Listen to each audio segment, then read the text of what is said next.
Hi students, good evening everyone. So today we are going to discuss one more new topic in machine learning. It's an important and small topic, that is ensembling learning. So what is ensembling learning means?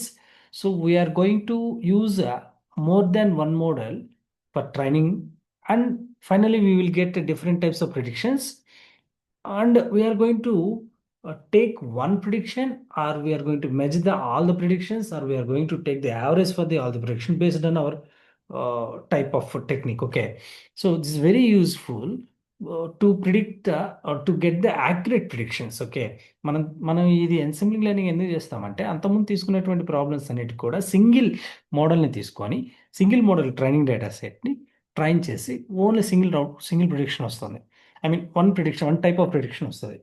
But ఇక్కడ ఎన్సెంబ్లింగ్ లెర్నింగ్లో model యొక్క యాక్యురసీని పెంచడం కోసం, అంటే prediction యొక్క accuracy పెంచడం కోసం మనం different types of మోడల్స్ని కానీ, లేదా మోర్ దెన్ వన్ మోడల్ని కానీ తీసుకొని we're going to train that model, and we're going to process that, we're going to get the outputs. Okay, so this is the main idea behind the ensembling learning. So see, there are three types of ensembling learnings. That is the first one, bagging, boosting, and stacking.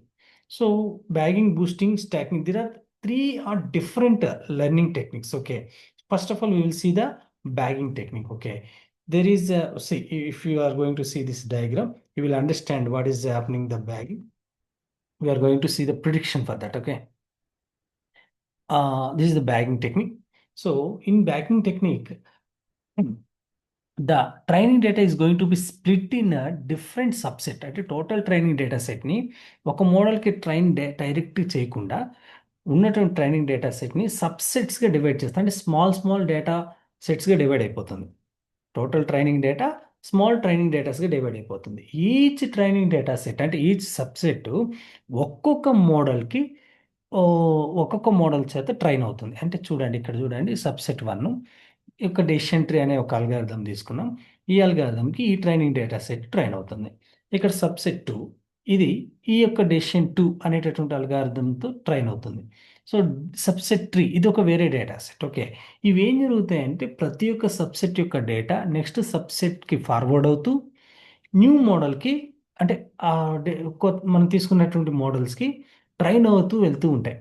So ఫైనల్గా మనకి different, అంటే more than one predictions వస్తాయి. అంటే decision 1 ఉంది ఇక్కడ, దాని నుంచి ఒక అవుట్పుట్ వస్తుంది. డెసిషన్ 2 ఉంది, అందులో నుంచి ఇంకొక అవుట్పుట్ వస్తుంది.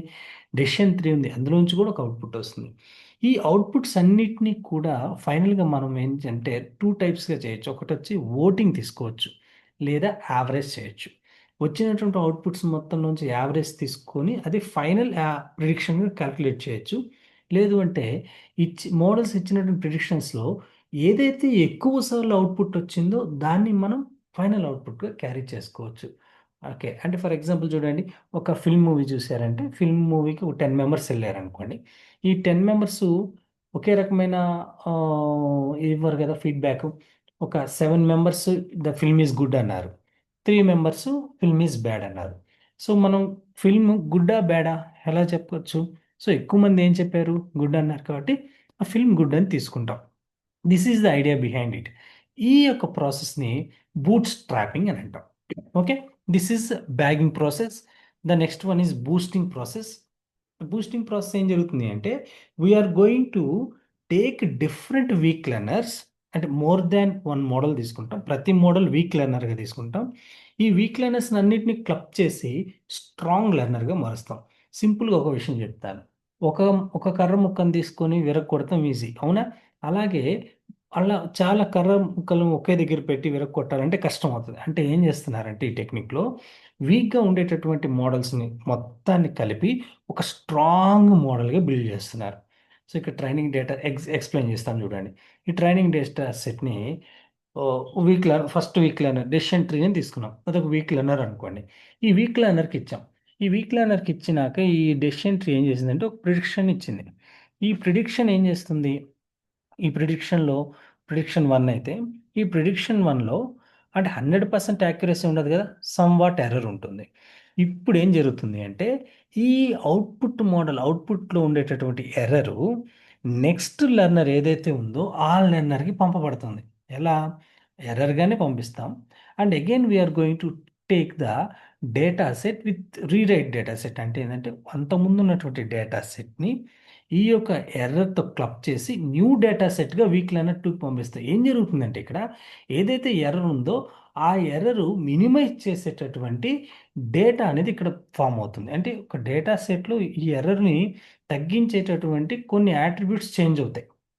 అగైన్ ఈ నెక్స్ట్ ఇదే సేమ్ ఈ వీక్ లెర్నర్ 2 ఏం చేస్తుందంటే సేమ్ ప్రాసెస్ కంటిన్యూ అవుతుంది.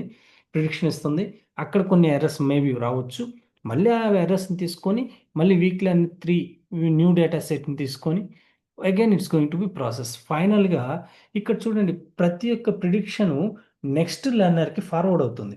ప్రతి ఒక్క ప్రిడిక్షను నెక్స్ట్ లెర్నర్ ఫార్వర్డ్ అవటం వల్ల ఫైనల్గా మనకు ఒక ప్రిడిక్షన్ వస్తుంది.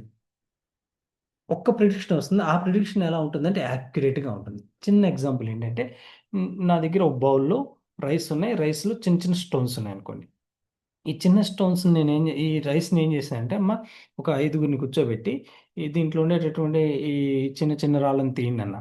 ఫస్ట్ పర్సన్ ఆ వర్క్ చేసింది. ఆ వర్క్ చేసినప్పుడు ఏం జరిగిందంటే దాంట్లో కొన్ని రాళ్ళు మిగిలి ఉండొచ్చు. నెక్స్ట్ పర్సన్ తీసుకొని దాంట్లో ఉన్న రాళ్ళని తీసింది.